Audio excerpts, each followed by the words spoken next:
The Trump administration's patience is wearing thin after months of waiting for Democrat-led states to turn over data on their SNAP benefit recipients. 28 states and Guam have provided the files, but about 21 states are still holding out. Let's go to Emma Withrow from the Fact Check team. So we know that the USDA requested this information back in July. Yeah. What makes this request different? So states have always needed to hand over at least some sort of SNAP data to the federal government, but this call from USDA really just takes it a step further. So it's not exactly like a simple standard request because they're asking for a full caseload of personally identifiable information.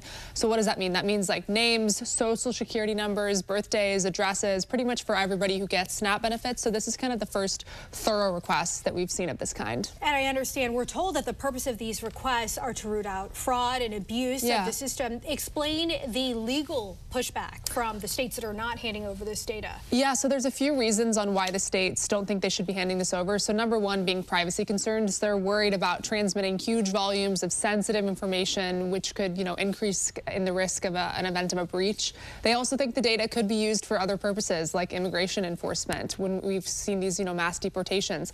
Also, the states think that the USDA is overstepping its legal authority, and it's important to note, though, aside from all of this, several of the states with very high error rates, like California, Massachusetts, New Jersey, New Mexico, Oregon, they're among the ones who are refusing to share the SNAP data. So that's important to keep context as well. All right, Emma, thank you so much. That's Thanks. interesting. A little later on, Emma will be back to dig into the overall cost of SNAP benefits and who qualifies.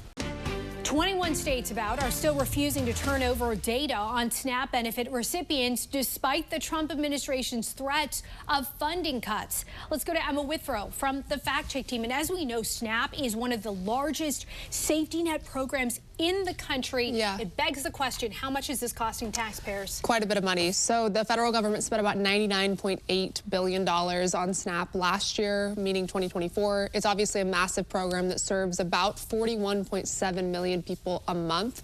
So quite a bit of money, and also state dollars goes towards SNAP. Run us through, and I know that this has kind of evolved, or it is evolving, but the specific requirements to have these benefits today.